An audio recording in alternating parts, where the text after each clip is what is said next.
Pumunta ako sa Surgilite SM Fairview, bali Sunday yon, para magpatanggal ng mga warts at milya. Meron silang 50% off sa warts removal that time. Nagpa-facial with diamond peel muna ako. Tapos, kinotrace na yun lahat ng warts and milya from face to neck. Mga more or less 2 hours ako nandun since may time na kailangan nakababad yung nilagay nilang cream sa face tsaka sa mga warts and milya. Nakatulog din ako sandali pero at least nag-provide naman sila ng kumot. Noon na, yung hydrocortisone cream nila nasa 500 pesos. Nilalagay sa mga sinunog na warts and milya. 3 times a day yun using cotton buds para iwas infection. Umaga, hapon, tsaka bago matulog.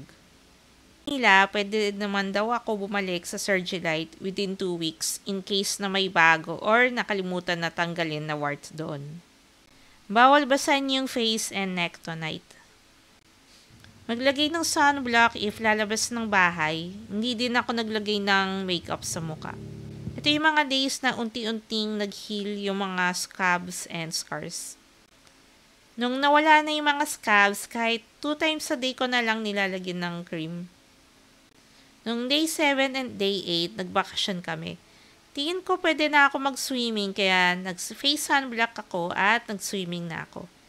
And hindi ko kinalimutan na maglagay ng cream bago matulog.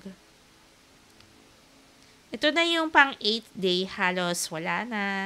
Nag-decide na ako na bumalik sa face care routine ko. I hope this video helps sa mga first time na magpapatanggal ng warts.